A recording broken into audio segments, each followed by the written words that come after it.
그 문제에 대한 국민들의 지적과 비판 겸허히 수용합니다. 실체적 진실은 국회 청문회에서 성실히 답하겠습니다.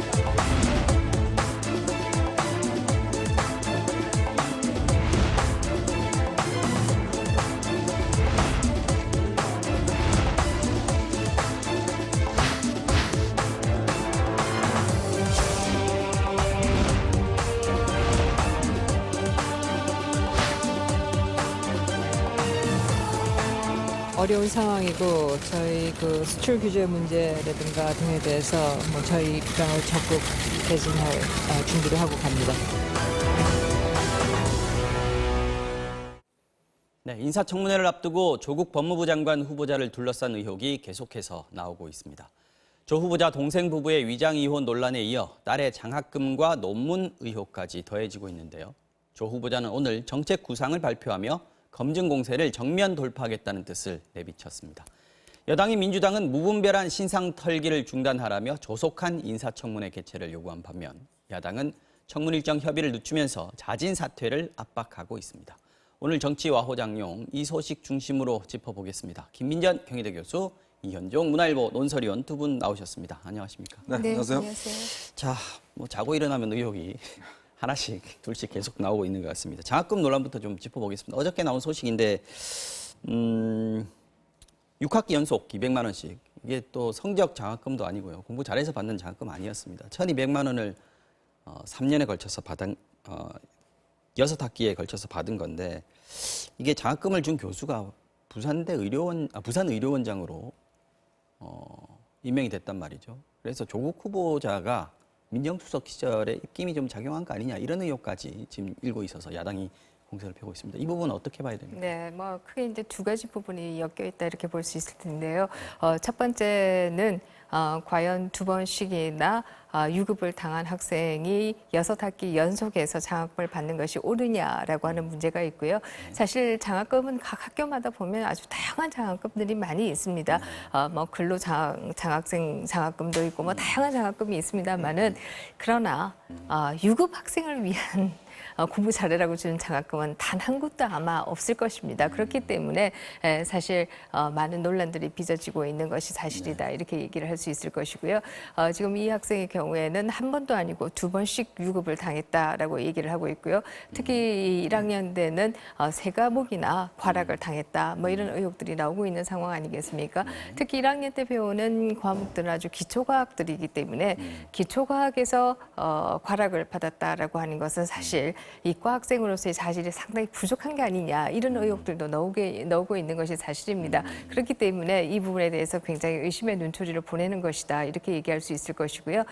두 번째는 그 교수가 마침 우연인지 필연인지 알 수 없습니다만은 부산 의료원장으로 임명이 되었어요. 그렇기 때문에 이것이 사전에 조국 교수와 조국 후보자와 잘 알고 있고 이런 가운데에서 이런 것들이 이루어진 것이 아니냐 이런 의심들이 있습니다만은 아직 그와 관련돼서 명확한 증거가 나온 것은 없죠. 다만 우연인지 필연인지는 모르겠습니다만 의료원장으로 임명이 되었다라고 하는 사실이 있고요. 그러나 조국 교수가 또 하나 부산대와 관련해서는 전반적으로 봐서 그동안에 서울에 있는 그 교수들이 대통령 주치의를 해왔던 것에 반해서 이번에는 부산의대에서 나왔기 때문에 이런 부분들도 엮어서 상당한 의심의 눈초리로 보고 있는 것도 사실이죠. 야당에서는 이게 제3자 뇌물죄까지 거론하면서 또 제2의 정유라 사건 아니냐 이런 식으로 지금 공격을 하고 있는데 이 부분은 어떻게 이런 비판은 정당합니까? 일단 우리 국민들 뇌리에 사실은 최순실 씨의 그 딸이죠. 정유라 사건이 굉장히 깊숙이 자리 잡고 있지 않습니까? 특히 정유라가 날렸던 한 짧은 문장의 트위터 글이 정말 그 20대, 30대 청년들을 정말 분노하게 만들었었죠. 자, 부모도 결국 경쟁력이다. 부모 잘 만나야 된다. 이런 이야기를 했었는데 결국 이제 특혜 입학 또 학점도 특례 입학했고 결국 지금 결론적으로 중졸이 됐습니다. 이제 그러다 보니까 이번에 같은 경우에 이제 물론 이게 이제 그 전 정부 때부터 줬기 때문에 현 정부 들어서 민정수석 때부터 줬다 이렇게 이야기는 할 수는 없어요. 그러나 이게 이제 6학기 동안 쭉 돼 있었던 것이고 문제는 그 학교에 보니까 이 과락을 한 학생들이 꽤 있어요. 근데 그 친구들한테 준 흔적은 없습니다. 근데 유일하게 지금 이 조국 후보자의 딸에게만 이렇게 6학기 연속으로 줬다는 거.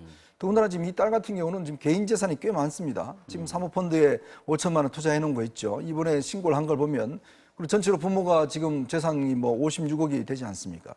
자, 그러면 아무리 그렇지만 우리가 정말 어려워서 또 조국 후보자가 그 이야기 했지 않습니까? 예전에 강연이나 여러 가지를 통해서 정말 이렇게 그 이 장학금 같은 경우는 경제적인 수준에 따라 줘야 된다라는 이야기를 했고 더군다나 1대 99 사회에서 얼마만큼 99%의 사람들이 어려운지 이 문제를 본인 입으로 누차 이야기를 했겠거든요. 그러면 딸도 마찬가지로 그걸 아버지한테 이야기했겠지 않습니까? 아, 나 장학금 받는다. 그럼 네가 왜 어떻게 장학금을 받냐? 저 예를 들어 제 주변에 있는 분들은 좀 이렇게 회사 대기업 다니신 분들은 회사 같은 데서 사실은 이게 학비가 나오거든요. 그래서 좀 어려운 친구들 주고 그런 주자 이렇게 하는 분들도 꽤 많아요. 이제 그런 걸로 비춰보면 당연히 조국 후보자 입장에서 보면 아, 이거는 좀 어려운 친구들한테 줘라, 양보를 해라. 라고 이야기를 하는 게 제가 볼 때는 뭐 어떤 면에서 당연한 도리인데 문제는 이렇게 6학기 동안 연속으로 받았고 또 2번이나 일단 과락을 했지 않습니까? 그러면 이거는 좀 굉장히 비정상적으로 보이는 거거든요. 그래서 지금 야당에서는 이게 어떤 이분의 어떤 나중에 직책과의 연관성 문제, 뭐 전제로서는 전혀 근거는 없습니다. 근데 이제 그것들이 어떻게 작용했는 것인지 이게 좀 상식적으로 좀 비정상적이나 7명한테 줬는데 그 중에서 1명한테는 이렇게 6학기 동안 줬다. 이거는 누가 봐도 조금 의심의 여지가 있지 않나 싶습니다. 이 부분도 조국 교수는 본인은 관여한 바 없다라는 쪽인 것 같고요. 그리고 청문회 내리라도 열면 뭐 다 소명하겠다라고 얘기를 했습니다. 자, 다른 오늘 새로 제기된 의혹은 또 딸과 관련된 거였는데 고교 시절에 2주 동안 인턴을 했습니다. 그런데 의학 논문에 1저자로 이름을 올렸다. 6페이지짜리긴 합니다만 영어로 된 것이고요. 내용도 뭐 상당히 수준이 있는 어떤 전문 분야의 내용이었다라고 하고 학회지에 등재도 됐고요. 근데 이게 이제 논란이 되고 있습니다. 어쨌든 조국 교수의 딸이니까 이게 보니까 2008년도에 벌어진 일이긴 합니다만 이 부분도 문제가 됩니까? 교수님이시니까 논문 관련해서는. 사실 일반적으로 얘기해서요. 뭐 이과 학생들의 경우에는 뭐 대학교 랩이든 여러 가지 랩에 가서 인턴을 하기도 하고 많이들 합니다. 그럼에도 불구하고 일반적으로 2주 인턴이라고 하는 것은 그 실험실에 장비 이름과 어떻게 운영하는지를 배우는데도 부족한 시간일 것이다. 이렇게 생각할 수 있습니다. 그렇기 때문에 이 2주 인턴을 하고 논문에 이름을 올린다라고 하는 것은 정말 상상하기 어려운 일인데요. 저는 이 부분에 있어서는 사실 이게 조국 교수가 그 당시는 민정수석도 아니었고 다만 일부 기사에서 나오는 것은 고등학교 학교 차원에서 부모들이 교수인 경우에 서로 지망에 따라서 엇갈려서 이렇게 했다. 네, 그렇습니다. 그런 기사들이 나오고 있는데요. 그럼에도 불구하고 저는 이것에 대해서 전반적으로 한번 국정조사든지 아니면 감사원 감사든지 한번 해야 되는 것이 아닌가 이렇게 생각합니다. 뭐 본인의 부모 이름에 논문에 이름을 올렸든지 아니면은 이렇게 품앗이로 올렸든지 사실 고등학생이 논문에 이름을 올린다라고 하는 것은 뭐 정말 그 수학적인 대가들이나 이런 분들이 아니고는 우리가 상상하기 어려워요. 그렇다라고 한다면 이런 논문들의 이름이 올려간 게 과연 뭐 타당한 것이었는지 또 그것으로 인해서 학교를 쉽게 들어간 것은 아닌지 이런 부분에 대한 저는 전반적인 감사가 한번 있어야 되지 않는가 하는 생각이 들고요. 특히 황교안 지금 대표와 관련해서도 두 자제가 사회봉사와 관련해서 장관상을 받았다라고 얘기를 했고요. 저는 그것이 대학 입학에 어떻게 영향을 줬는지는 뭐 기사가 나온 것이 아직은 없습니다만은 일반적으로 제가 사실 대학 입시도 담당을 해봤었는데요. 문과에서는 장관상을 받는다라고 하는 게 사실 쉽지 않아요. 거의 없어요. 이과는 상당히 많이 있습니다. 무슨 수학 경시대회, 뭐 과학 경시대회, 뭐 등등 발명품 대회, 뭐 이런 다양한 상들이 있는데 문과는 그런 상들이 없는데 어떻게 받았는지 이런 부분들도 굉장히 의심이 가는 부분들이 있는 게 사실입니다. 그렇기 때문에 저는 전반적으로 과연 대학 입시에 있어서 수시가 얼마나 공정하게 치러지고 있는 것인지 이런 부분에 대한 저는 감사가 한번 있어야 되는 것이 아닌가. 후보자뿐만 아니라 좀 네, 전체적으로 그렇습니다. 고위공직자라든지 좀 국민의 대표라든지 그렇습니다. 이런 분들의 자제분들은 한번 봐야 된다. 알겠습니다. 이거 지금 조국 후보자는 이 부분도 좀 해명은 좀 하고 있는 것 같던데요. 근데 이제 이게 지금 본인하고는 뭐 상관이 없다, 몰랐다라고 이야기를 하고 있는데 과연 딸의 일인데 예전에 그 박기태 전 국회의장 같은 경우요, 1993년도에 네. 본인이 법무부 장관이 됐어요. 근데 자신의 딸이 이제 이중 국적을 가지고 있었습니다. 네. 근데 그 이중 국적을 이용해서 이화여대에 이제 특례 입학을 한 거예요. 이제 그게 이제 논란이 됐습니다. 그때 문제가. 그래서 바로 장관 된 10일 만에 옷을 벗었습니다. 이제 그런 사례 있는 마찬가지로 어떤 면에서 보면 아버지와 딸과 아들의 어떤 문제가 이게 전혀 별개의 문제가 있을 수 없지 않습니까? 몰랐다 가지고는 통과할 수 그렇죠. 없을 것 같아요. 왜냐하면 지금 이걸 사태를 보면 아시겠지만 지금 수시 입학이라는 게 스펙 싸움이거든요. 정말 스펙에 따라서 특히 이과 같은 경우는 이 스펙에 따라서 특히 이제 외고를 나왔지 않습니까? 외고를 나와서 외고인데 이과로 이과로 가려면 뭔가 탁월한 어떤 성적이 있어야 되는데 지금 이 연구가요 보니까 한 6년에 걸쳐서 연구가 이루어졌어요. 이거 자료 모으고 등등 하는데 그러니까 그 연구 자체는 교수가 그렇죠. 이게 직접 보니까 6명의 공동 저자가 있는데 대부분 다 교수와 박사급 연구원들이에요. 그리고 6년 동안 자료 수집하고 연구를 해서 원래 이게 이제 해외 학술지에 내기로 했는데 이 학생이 지금 학교 입학 시즌이 다가와서 급해서 일단 국내 병리학회에 이제 이걸 뭐 논문을 낸 거예요. 딸의 친구의 아버지라는 거죠. 그렇죠. 지금? 이제 네. 그러다 보니까 이게 결국은 이 스펙 자체가 2주 동안 하고 6년 동안 연구를 한 사람도 겨우 이제 똑같은 반열에 선다는 거. 더군다나 고등학교 2학년 학생이. 그러면 이걸 이용해서 만약에 대학을 입학을 했다고 한다면 이거는 입시 부정의 어떤 성격도 있는 거 아니겠습니까? 자, 그리고 결국은 거기에 이어서 이제 의학 전문 대학을 갔는 거 아니겠습니까? 자, 그렇다면 이거는 뭔가 제가 볼 때는 조국 후보자가 그냥 모른다고 이야기를 할 수 없을 거예요. 왜냐하면 조국 후보자나 조국 후보자 부인이나 누구나 간에 이런 정황들은 알고 있을 거 아니겠습니까? 그렇다면 이게 지금 아까도 말씀하셨지만 이게 어떤 면에서 보면 좀 힘 있는 분들, 이런 분들의 어떤 정말 이 학교 보내는 하나의 방법이 아닌가. 조국 후보자가 이 문제를 그렇게 이야기를 많이 했어요. 특히 특목고나 이제 외고 같은 경우에 다 이런 어떤 있는 사람들의 어떤 입시 어떤 학원화되고 있다. 그래서 본인이 비판을 많이 했습니다. 그리고 그 고유의 목적에 따라서 해야 된다라고 이야기를 했어요. 근데 이 따님 같은 경우는 외고를 나와서 이과를 가서 의대를 갔습니다. 외국에서 의대 가는 경우가 네. 많이 있긴 합니다. 네. 그러니까 이제 본인은 예를 들어서 그래서 그렇게 취지가 이야기를 했고 잘못됐다라고 그렇죠. 얘기하면서 조국 후보자 본인도 외교나 특목고에 대한 본래 역할을 뭐 네. 강조하고 그러기도 했었어요. 그러니까 왜냐하면 그러면 말을 하지는 말든지 자기는 그렇게 이야기를 해놓고 자기 딸은 그렇게 갖는 거에 대해서 그럼 일반 시민들이 보시기에 아니 왜 말이 다르냐는 그런 문제를 지적할 수밖에 없죠. 사실 외고나 과고 가기 위해서 아이들이 얼마나 고생을 하면서 공부를 하는지 말도 못합니다. 과고 가는 애들의 경우에는 일반적으로 보면 초등학교 때 정석을 한다고 그래요. 외고 가는 아이들도 토플 점수가 중학교 아이들 점수가 거의 한두 개 틀리는 애들이 많아요.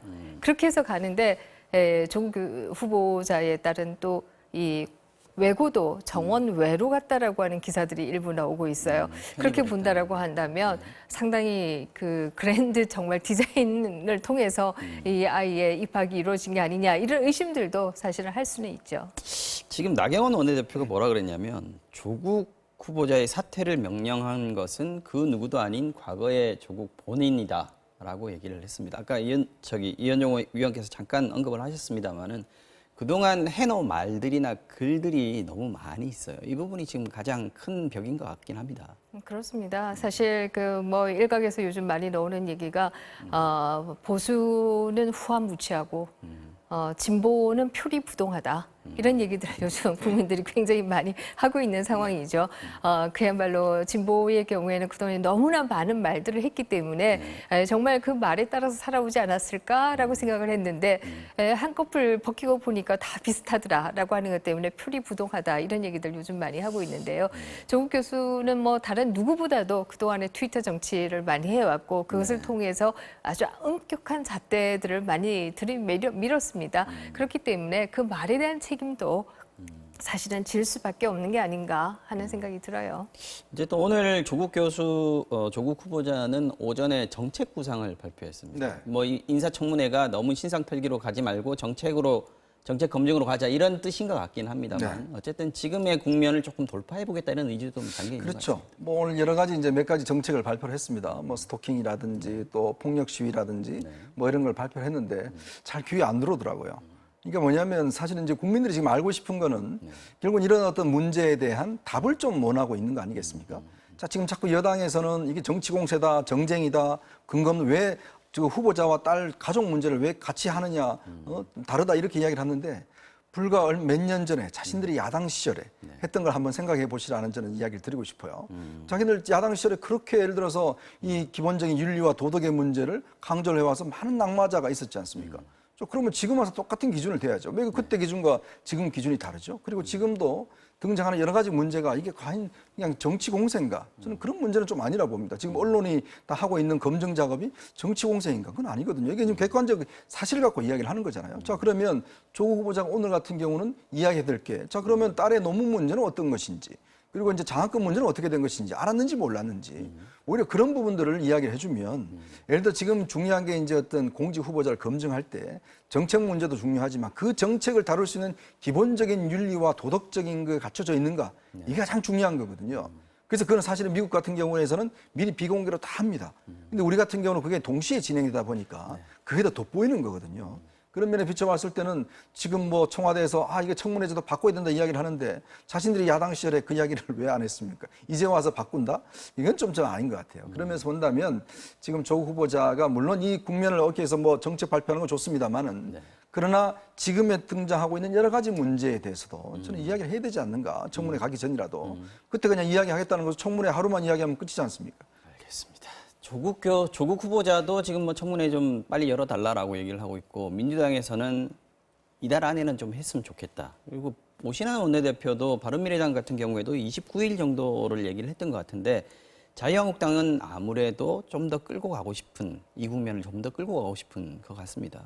네, 뭐 인사청문회법에는 인사청문회를 요청한 지 15일 이내에 하도록 그렇게 되어 있습니다. 개최가 15일인 거죠? 그렇습니다. 네. 그렇다라고 한다면 법을 지켜야죠. 법을 안 지키면서 인사청문회에서 야당이 후보자를 향해서 질타하겠다라고 하는 것은 누구도 용납하기 어렵다 이런 생각이 들고요. 그런 면에서 보면 자유한국당이 왜 이것을 9월 2일로 가자 하는가, 오히려 왜 법을 안 지키느냐라고 하는 논란을 만들고 싶은 것이냐 이렇게 되물어보고 싶은 심정이고요. 저는 법에 그렇게 되어 있으면 지켜야 한다. 어쨌든 이 생각이 듭니다. 의혹들이 많다면 빨리 열어서 네, 들어보자라는 그렇습니다. 것이군요. 네. 이 의원님께서는 어떻게 보십니까? 그렇죠. 왜냐하면 지금 9월에 접어들면 또 이제 아마 올해 추석 연휴가 또 앞당겨져 있어요. 지금 사실 이제 제1야당 입장에서 보면 이걸 추석 이슈로 또 연결시키고겠다. 차례상의 이 이제 이슈로 지금 올리겠다. 생각하는 거거든요. 근데 오히려 이번 사안 같은 경우는 좀 저는 정도를 걸었으면 합니다. 사실 그동안 지금 뭐 여당도 정쟁이다 이야기를 하는데 지난번에 사실은 이제 이 자유한국당이 지금 하는 것들이 보면 지금 뭐 사실관계를 많이 이야기하고 있잖아요. 오히려 그런 것들이 국민들의 박수를 받을 수가 있는 거예요. 자, 우리 정쟁이 아니라 정말 사실관계를 증명하자. 자, 그러면 이 청문회도 법대로 하고 야당이 어떤 면에서 보면 이런 것을 자꾸 정쟁으로 이용하는 데는 보이는 순간 이 청문회가 더 정쟁으로 흘러갈 수밖에 없거든요. 그래서 오히려 저는 이번에 좀 역으로 사실 자유한국당이 좀 더 원칙에 따라서 청문회도 하고 그 청문회에서 지금 준비한 것들 다 물어보고 이제 그렇게 하는 것이 오히려 국민들 입장에서 보면 좀 성숙한 그런 야당이 아닌가라는 또 칭찬도 받을 겁니다. 알겠습니다. 자, 청문회 얘기는 뭐 이 정도까지 하고요. 오늘 오전에 손학규 바른미래당 대표가 선언문을 발표했습니다. 뭐 당의 진로, 내년 총선 전략 이런 거 담았다고 하는데 혹시 보셨습니까? 네. 어떻게 보셨습니까? 참 공허하다는 느낌을 솔직히 가질 수밖에 없습니다. 손 대표한 죄송한 말씀인데, 근데 사실은 손 대표가 그 국민들한테 약속을 한 게 있어요. 네. 자, 추석 전에 이 바른미래당의 지지율을 10% 못 올리면 사퇴하겠다는 약속을 했죠. 국민들 앞에 약속을 네, 하셨습니다. 4월 달에 했습니다. 그리고 손학규 대표는 오랜 정치인입니다. 그리고 어떤 면에서 보면 본인이 스스로가 어떤 희생을 했고 또 스스로 또 모든 것들을 버리고 또 만덕산에 가서 여러 가지 혼자 또 생활하시고 국민들 내리에는 역시 신사다라는 이미지가 많이 박혀 있어요. 역시 손학규는 신사다라는 게 있는데 저는 참 오늘 이 회견을 보면서 굉장히 아쉬움이 컸습니다. 왜냐하면 정말 손학규 대표가 우리 정치계에 남아있는 그나마 원로분이신데 자신이 한 이야기, 자신이 국민들한테 한 이야기에 대한 뭔가 해명은 있어야 되지 않겠습니까? 그리고 이것에 대한 약속을 지키려고 하는 노력은 있어야 되는데 지금 뭐 빅텐트를 치겠다? 과연 얼마나 설득력이 있을까요? 여기 추석 전 10% 얘기는 한마디도 안 네, 나왔어요. 한마디도 없었습니다. 교수님께서는 어떻게 보셨는지. 네, 그렇습니다. 지금 말씀하신 그대로이고요. 사실 뭐 이렇게 된다라고 한다면 바른미래당이 또다시 당권파와 비당권파 간에 있어서의 투쟁으로 들어갈 수밖에 없지 않을까 이런 말이 안 생각이. 나와서 그렇지 계속 지금 갈라져 있는 상태예요. 네, 그렇게 갈 수밖에 없을 것이고요. 가장 좋은 방법은 결국 협의 이혼이 아닐까 이런 생각을 합니다. 저는 오늘 발언을 들으면서 사실 송원학규 대표가 대표가 되고 난 이후에 연찬회에서 한 얘기가 안철수, 유승민은 틀렸다. 안철수, 유승민은 안보는 보수이고 경제는 진보라고 하는데 나는 그거와 반대로 경제는 보수고 그다음에 안보는 진보로 가야 된다. 이렇게 그것이 이기는 길이다. 이렇게 얘기한 바가 있어요. 그리고 그에 따라서 그동안에 얘기한 것들 쭉 보면 그 위에 서 있다. 이렇게 볼 수 있을 것이고요. 근데 본인이 얘기했던 것이 결국 맞지 않다라고 하는 게 당의 지지율로 나타나고 있는 것이 아닌가 이런 생각을 할 수밖에 없고 그렇다라고 하면 실패한 것을 이제는 인정해야 되는 것이 아닌가 이런 생각을 하는데요. 만약에 그걸 인정하지 못한다라고 한다면 결국 협의 이혼으로 가야 되지 않는가 이렇게 생각합니다. 황교안 자유한국당 대표가 장외투쟁 선언을 또 했는데 이 부분도 좀 얘기를 좀 해주시죠. 어떻게 글쎄 보시는지요? 참 저는 이해가 잘 안 되는 게 황 대표가 지금 어떤 면에서 보면 야당이 정말 효율적으로 하는 게 바로 국회입니다. 야당은요, 딴 거 없습니다. 정말 국회 상임이라는 것들, 국회라는 공간은 야당한테 제일 좋은 투쟁의 장소예요. 자, 거기서 그리고 국회의원들이 많은 자료와 이걸 확보를 해서 여당의 실책을 지적하고 견제하는 것들이 어떤 면에서 야당으로 살 수 있는 가장 좋은 방법이거든요. 광화문 광장에서 시위한다고 해보십시오. 그 몇 명이나 그거에 집중하겠습니까? 그리고 다 아시겠지만 그거 다 당협에 동원을 해서 몇백만 원씩 들여서 동원하는 분들이에요. 자, 그리고 그 얼마만큼 국민들한테 파급력이 있겠습니까? 지금 관광버스비도 없다고 그러는데. 네. 그 지금 보니까 지구당 위원장들 지금 죽으려고 그래요. 왜냐하면 1인당 지금 몇백만 원씩 내라는 거 아니겠습니까? 안 그렇잖아 돈도 없는데 특별당비 내서 지금 투쟁기금으로 쓰겠다고 하니까 지금 그렇다고 해서 그게 뭐 효과가 있는 것도 아니고 매번 모이는 분들이 모이는 건데 그냥 자기들끼리 이야기하고 자기들끼리 박수치고 이렇게 해봤자 국민들 입장에서 보면 얼마나 많이 듣겠냐는 것이거든요. 오히려 지금 저는 이게 보면 지금 조국 후보자와 관련된 이 문제가 있으면 오히려 이런 것들에 더 집중을 하고 또 국회의원들이 더 어떤 사실관계를 파악을 하고 이런 것들이 또 국민들 입장에서 보면 아 야당이 그래도 이제 제대로 뭔가 역할을 하는구나. 그리고 좀 경제가 어렵지 않습니까? 안보도 어렵고. 자 그런데 그 상임위 열어서 적극적인 활동들을 하면 국민들 박수 쳐줄 겁니다. 그러나 이 바쁜 시즌에 이 더운데 광화문 막아서서 또 집회를 한다? 과연 박수 칠 국민들이 얼마나 있을까요? 물론 절박한 심정은 알겠습니다. 그러나 야당이란 게 절박한 심정이 있다 하더라도 야당이 정도를 갖게 되면 당장은 아니지만 국민들이 언젠가는 야당에 눈길을 주게 돼 있습니다. 저는 황 대표가 지금 뭐 본인이 사실은 국회 내에서 할 일이 없다라고 하겠지만 그러나 저는 당대표로서 지난번에 했던 걸 똑같이 반복한다? 이건 제가 볼 때는 지지율도 그렇고 본인한테도 저는 결코 도움이 되는 일이 아니라고 봅니다. 말씀하시면 당 내에서도 상당히 우려를 하고 있는 것 같습니다. 지금 정기국회 바로 앞두고 있는 상황에서 말이죠. 네, 그렇습니다. 사실 의원들이 가장 기다리는 순간이 언제냐라고 한다면 바로 국정감사 기간이다 이렇게 얘기할 수 있을 것이고요. 그것이 1년에 하는 농사를 그야말로 수확하는 기간이다. 네, 의원들 입장에서 보면 그렇게 얘기할 수 있는데요. 이것을 또 장외로 나가자라고 해서 오히려 희석시킨다라고 한다면 의원들도 바라지 않는 바다 이렇게 얘기할 수 있을 것이고요. 일반적으로 여름부터 보통 한 7월부터 국회의사당은 불이 끄지지 않아요. 다 국정감사 조사한다고 준비한다고요. 근데 이것을 또 장외로 가자라고 한다면 이 준비를 제대로 할 수 있겠는가 이런 생각을 할 수 있을 겁니다. 그렇기 때문에 저는 이 지도력이라고 하는 것은 바로 언제 무엇을 해야 하는가 그 때를 알아야 한다 이렇게 얘기할 수 있을 텐데요. 때를 알지 못하고 자꾸 다른 일을 끄집어낸다라고 한다면 어떻게 보면 지금 황교안 대표의 지지율이 계속 빠지고 있는 부분에도 바로 본인의 지도력이 가장 큰 문제다 이렇게 얘기하고 있지 않습니까? 이런 데서도 그런 부분들이 드러나는 것이 아니냐 이런 생각을 합니다. 말하신 대로 황교안 대표가 이런 반대를 뚫고도 장외투쟁으로 길을 가닥을 잡을 수밖에 없는 이유가 또 있을 것 같긴 합니다. 아무래도 이제 조금 조급하신 것 같아요. 그동안 사실은 이제 본인이 들어와서 처음에 인기가 좋았던 게 사실 장애 집회하면 좀 인기가 올랐잖아요. 주목도가 상당히 높았기 그것에 대한 때문에. 추억이 굉장히 강한 것 같습니다. 자, 이렇게 하면 지지율이 오르더라. 이것에 대한 추억이 강한데 저는 그게 장애 집회했다라고 올라간 건 아니라고 봅니다. 그러니까 황 대표가 처음에 등장을 해서 뭔가 야당도 이제 좀 새롭게 정비되는구나. 이 부분에 대한 국민적 기대감 때문에 그렇지. 장애 집회를 해서 지지도 올랐다? 저는 그렇게 보지는 않거든요. 자, 지금 지지도가 떨어지는 것도 마찬가지입니다. 기대했던 게 지금 기대가 떨어지니까 지금 지지도가 빠지는 거거든요. 그러면 그 기대를 높게 하는 게 뭐겠습니까? 국민들 입장에서는 여당도 못 믿었고 그렇다고 야당은 더 못 믿었고 자, 그렇다면 야당 입장에서 보면 좀 믿음직하게 뭔가 대안을 내고 야당 입장에서 목소리를 내면 국민들은 저는 찬성할 것 같거든요. 동의를 해줄 것 같습니다. 당장 그게 어떤 지지율 나타나지 않더라도 저는 어차피 그 황교 대표가 지금 제일 중요한 게 보수를 하나로 아우르는 작업, 그다음에 야당이 수권 정당으로서의 어떤 면모를 보이는 작업, 이게 가장 중요한 두 가지 저는 과제라고 보거든요. 이 두 가지 과제를 하는 거에 따라 지지도가 오를 텐데 저는 자꾸 조급해서 어떤 자기가 한 게 하나 강한 확신이 있어요. 뭔가 이거 했을 때 오를 것이다는 확신이 있는데 또 동원돼서 집회를 하다 보면 뭔가 또 뿌듯한 생각도 있습니다. 많은 사람들이 모이고 환호가 있는데 있고 하니까요. 거기에 제가 볼 때는 매료돼서는 안 된다라는 생각이 듭니다. 사실 그 황교안 대표가 주도한 민생 투쟁이 실패한 그 결정적인 원인이 어디 있느냐라고 한다면 황교안 대표가 책을 낸 데 그 원인이 있다 이렇게 얘기할 수 있을 겁니다. 그 투쟁을 하면서 소위 사진집과 비슷한 책을 낸 바가 있는데요. 그것이 바로 의미하는 게 뭐냐라고 하면 이 모든 게 대선 플랜에 의해서 이루어지는 것이다라고 하는 것을 국민들에게 한 순간에 보여준 것이다 이렇게 볼 수 있을 것이고요. 개인이 너무 보인다. 네, 그렇습니다. 아마 보수를 지지하는 유권자 입장에서는 좀 보다 많은 사람들이 자유한국당에 들어오든 아니면 새로운 당을 만들었든 뭐 이렇게 해서 바로 대선 과도에서 많은 경쟁이 일어나기를 바란다 이렇게 얘기할 수 있을 텐데 본인이 이 투쟁 과정도 모두 대선의 일환으로 하겠다라고 혼자 돋보이려고 한다면 한다. 네, 이런 그 부분에 느낌이 든다는 대해서는 거죠. 상당한 오히려 의심과 두려움을 가질 수밖에 없을 것이다 이렇게 생각이 듭니다.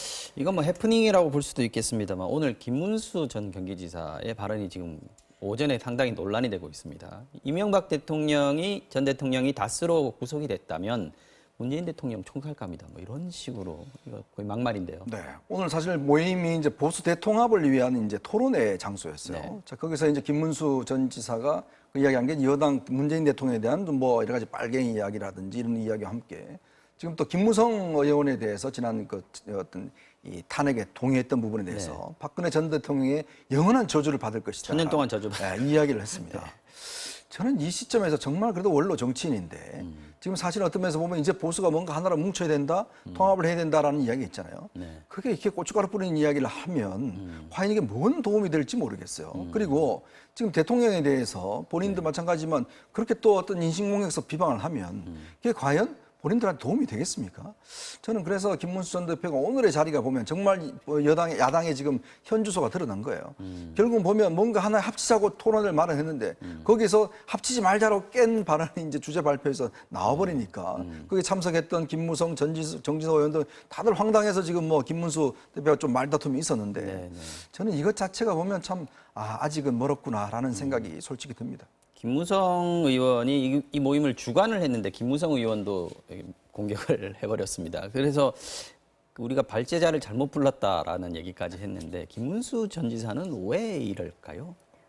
본인의 생각을 그대로 얘기한 것이다 이렇게 생각이 듭니다. 그것이 뭐 어떤 의도를 가졌다라기보다는 그것이 본인의 믿음이다 이렇게 얘기할 수 있을 소신껏 것이고요. 네, 뭐 그것이 국민들의 공감을 얻느냐는 또 다른 문제이다 이렇게 얘기할 수 있을 텐데요. 지금 뭐 이 야권의 가장 큰 문제라고 한다면 그야말로 이것이 하나의 대안으로 만들어질 수 있을 정도의 비슷한 생각으로 갈 수 있을까? 그렇지 않다라고 생각이 듭니다. 그야말로 태극기 집회를 김문수 전 지사의 경우에는 그동안 주도해 오신 분들이고 그분들이 그동안 장에서 외쳐왔던 얘기들과 소위 비박계에 가는 너무나 먼 거리가 있다 이렇게 볼 수 있을 것이고요. 또 거기서 더 나아가서 중도 의원들과의 거리는 더 멀다 이렇게 본다라고 한다면 이것을 어떻게 하나로 엮어 나갈 것이냐 굉장히 어려운 숙제일 것이다 이렇게 생각이 듭니다. 알겠습니다. 오늘은 국내 정치 얘기로 정치 와호장룡 시간을 다 진행을 했습니다. 김민전 경희대 교수 그리고 이현종 문화일보 논설위원과 함께했습니다. 오늘 두 분 고맙습니다.